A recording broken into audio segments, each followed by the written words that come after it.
YouTube విశ్వాసులందరికీ ప్రభు అయిన యేసుక్రీస్తు నామంలో వందనాలు తెలియజేస్తూ ఉన్నాను. లాస్ట్ వీడియోలో మనం బాప్తిసం అంటే ఏమిటి మరియు బాప్తిసం యొక్క శక్తి ప్రయోజనం గురించి తెలుసుకున్నాం. ఈ వీడియోలో మనం బాప్తిసము మరియు రోజువారీ జీవితం, అలాగే చివరిగా బాప్తిసం యొక్క అవసరతను గురించి తెలుసుకుందాం.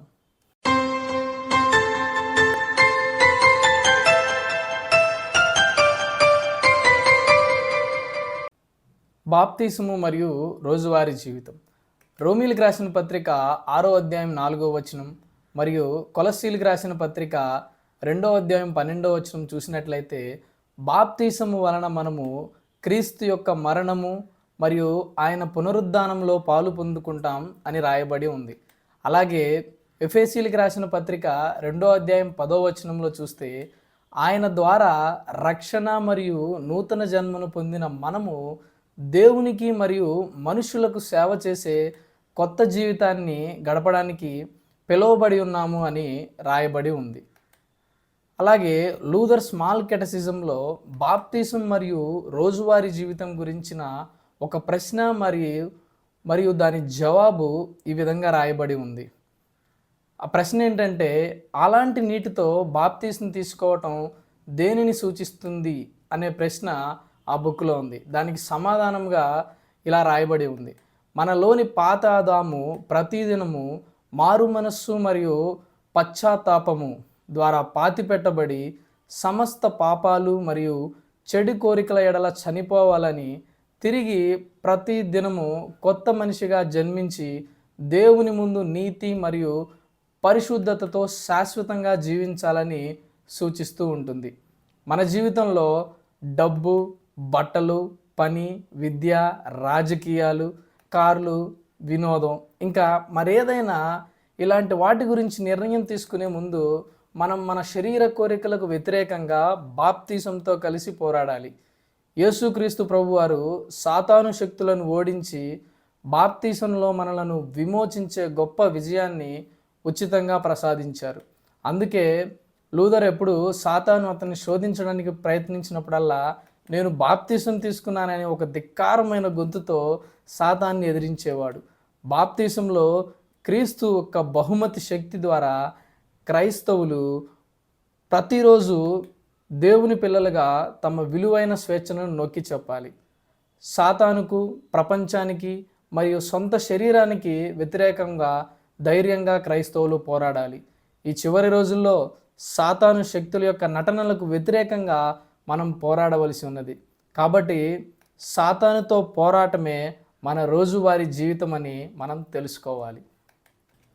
రెండవదిగా మనం బాప్తిసం యొక్క అవసరం గురించి తెలుసుకుందాం. ఇప్పుడు మనం 2 వాక్యాలను పరిశీలిద్దాం. ఒకడు నీటి మూలముగాను ఆత్మ మూలముగాను జన్మించితేనే కానీ దేవుని రాజ్యంలో ప్రవేశింపలేడని నీతో నిశ్చయముగా చెప్పుచున్నాను. నమ్మి బాప్తిసము పొందినవాడు రక్షింపబడును, నమ్మని వానికి శిక్ష విధింపబడును. వాక్యాలను ఆధారం చేసుకొని లూథరన్ సంఘము రక్షణకు బాప్తిసం అవసరమని అంగీకరించిందిగా ఉంటుంది. ఏదేమైనా బాప్తిసం అనేది రక్షణకు అవసరమని మరియు బాప్తిసం పొందకపోతే ఎవరు రక్షించబడరు అని అర్థం మనం చేసుకోకూడదు. ఉదాహరణకు, ఎవరైనా ఈస్టర్ ఆదివారం నాడు బాప్తిసానికి సిద్ధపడి కానీ తాను హఠాత్తుగా బాప్తిసం తీసుకోకుండా విశ్వాసిగా మరణించాడు అనుకుందాం. అలాంటి సిచ్యువేషన్లో మనం ఆ వ్యక్తి యొక్క రక్షణను ప్రశ్నించకూడదు. ఖచ్చితంగా ఆ వ్యక్తి తను విశ్వాసం ఉంచడానికి విన్న సువార్త వాక్యాన్ని బట్టి రక్షణ పొందుకుంటాడని లూథర్ స్మాల్ కార్డ్ ఆర్టికల్ అనే బుక్లో రాయబడి ఉంది. మీకు ఒక చిన్న ఉదాహరణ చెప్తాను. ఒక సిటీలో రాకపోకలకు ఒకే ఒక మెయిన్ రోడ్డు ఉందనుకోండి. ఆ సిటీలో ఉన్న ప్రజలంతా ఒక ఏరియా నుండి ఇంకొక ఏరియాకి వెళ్ళాలంటే ఆ మెయిన్ రోడ్ గుండానే వెళ్ళాలి. సో ఇప్పుడు ఆ మెయిన్ రోడ్లో ట్రాఫిక్ జామ్ అయినా లేదా ఏదైనా యాక్సిడెంట్ జరిగితే ఆ ట్రాఫిక్ మొత్తం ఆగిపోతుంది. అప్పుడు ఆ ట్రాఫిక్లో ఇరుక్కుపోయిన వారి గమ్యానికి చేరుకోవాలంటే అది అవ్వని పని. అప్పుడు వాళ్ళు ఖచ్చితంగా తిరిగి వెనక్కి వెళ్ళిపోవాల్సిన వారిగా ఉన్నారు. అలాగే మరొక సిటీలో ఒకటి కన్నా ఎక్కువ మెయిన్ రోడ్స్ ప్యారలల్గా నడుస్తూ ఉన్నాయనుకోండి. ఈ మెయిన్ రోడ్స్ అన్నీ చిన్న చిన్న సందులతో ఇంటర్ కనెక్ట్ అయి ఉన్నాయని కూడా అనుకోండి.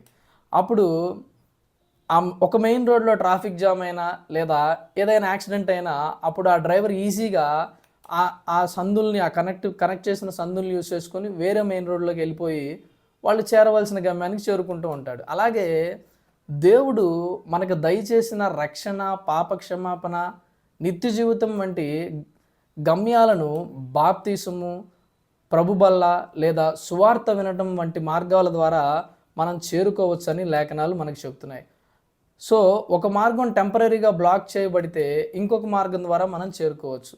మనం వెళ్ళే మార్గం వేరవ్వచ్చు కానీ చేరుకునే గమ్యం మాత్రం ఒకటే. అదే రక్షణ, నిత్య జీవితము మరియు దేవుడిచ్చే పాపక్షమాపణ. సో ఏది ఏమైనా క్రీస్తులోనికి ప్రవేశించడానికి బాప్తీసం ఎప్పటికీ ఆధారంగానే ఉంటుంది. నేను పైన చెప్పాను కదా బాప్తీసం అవసరం లేదు కదా అనే కాన్సెప్ట్ కాదు, కానీ వాక్యం మళ్ళీ ఏం చెప్తుందంటే బాప్తీసము రక్షణకి ఎప్పుడూ ఆధారంగానే ఉంటుంది అంటాడు. సో అంతిమంగా విశ్వాసం అంటే క్రీస్తు బోధలు మరియు లేఖనాల నెరవేర్పుతో ముడిపడి ఉంది. సో గలతీయులకు రాసిన పత్రిక 3:27లో చెప్పినట్లుగా క్రీస్తులోనికి బాప్తీసం పొందిన మనందరం క్రీస్తులోనికి కలిసిపోవాలని పరిశుద్ధుడైన పౌలు ఆహ్వానిస్తున్నాడు. సో దీన్ని బట్టి చూస్తే బాప్తీసం తీసుకోకముందు మనం కలిగిన విశ్వాసం బాప్తీసం తీసుకోవడానికి మనల్ని పురికొల్పేదిగా ఉండాలి. అంతేగాని విశ్వాసం ఎప్పుడు నేను ఇప్పటికే వాక్యం ద్వారా యేసుక్రీస్తు ప్రభువుని తెలుసుకున్నాను కాబట్టి నాకు బాప్తీసం అవసరం లేదు అని చెప్పకూడదు. అలాగే క్రీస్తు తన రక్షకుడిగా ఉండాలని కోరుకుని ఎవరికైనా మనం వెళ్ళి మీ విషయంలో బాప్తీసం అవసరం లేదండి అని మనం కూడా చెప్పకూడదు. ఎందుకంటే బాప్తీసం ద్వారా ప్రభువుతో కలిసిపోవాలని అందరూ ఆహ్వానించబడి ఉన్నాం. కాబట్టి రక్షణకు బాప్తీసం అవసరం అంటే ఇదే. ఏదో అనుభవాలు, భావోద్వేగాలతో బాప్తీసం ముడిపడలేదు, కానీ కేవలం వాక్యంతోనే జత చేయబడి ఉంది. కొన్ని సమయాల్లో నీటి కొరత మరియు బాప్తీసం ఇచ్చే వ్యక్తి లేకపోవడం వంటి కారణాల ద్వారా ఎవరైనా బాప్తీసానికి సిద్ధపడి తీసుకోలేకపోతే ఆ వ్యక్తి యొక్క రక్షణ కూడా మనం అనుమానించకూడదు. దీన్ని ప్రూవ్ చేయడానికి లూథర్ మనల్ని పాత నిబంధనకి తీసుకెళ్ళాడు. సో పాత నిబంధనలు ఏంటి? ఇజ్రాయెల్ ప్రజల్లో ఒక శిశువు జన్మించిన 8వ రోజున సున్నతి చేయవలసి ఉంది.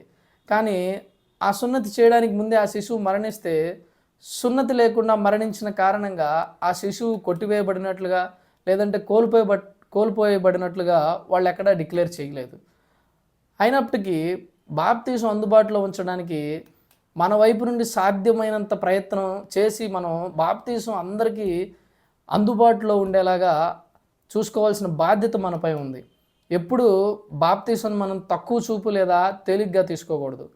క్రైస్తవ తల్లిదండ్రులు వీలైనంత త్వరగా తమ పిల్లలు బాప్తీసం పొందేలా నేర్పించాలి, ఇంకా బోధించాలి కూడా. దూరపు బంధువులు హాజరవడానికి లేట్ అవుతుందండి, కొంచెం బాప్తీసాన్ని డిలే చేద్దాం అని కూడా అనకూడదు. మరణం సంభవించే ప్రమాదం ఆసన్నమైతే హాజరైన ఏ క్రైస్తవుడైనా అత్యవసర బాప్తీసం ఇవ్వాల్సిందే. మీకు ఇక్కడ చిన్న ఉదాహరణ చెప్తాను. ఎవరైనా ఒక వ్యక్తికి యాక్సిడెంట్ అయ్యి చావు బతుకుల్లో ఉన్నాడు అనుకోండి, అప్పుడు ఆ వ్యక్తిని కాపాడడానికి అంబులెన్స్ ఎంత అత్యవసరమో, అంబులెన్స్ ఎంత వేగంగా వచ్చి ఆ వ్యక్తిని హాస్పిటల్కి తీసుకెళ్తుందో, అలాగే ఇక్కడ ప్రమాదపు అంచుల్లో, మరణపు అంచుల్లో ఉన్న వ్యక్తికి కూడా మనము అంబులెన్స్ మాదిరిగానే బాప్తీసం ఇచ్చి అతన్ని రక్షణలోనికి నడిపించవలసిన వారిగా ఉంటాము. కాబట్టి చివరిగా మనందరం బాప్తీసం ద్వారా క్రీస్తుతో ఏకమైపోవాలని దేవుడు కోరుకుంటాడు అని మనం గ్రహించాలి. సో దేవుడు అటువంటి కృప బాప్తీసం ద్వారా మనకి దయచేయాలని నేను కోరుకుంటూ ఉన్నాను. అందరికీ ప్రైజ్ ద లార్డ్.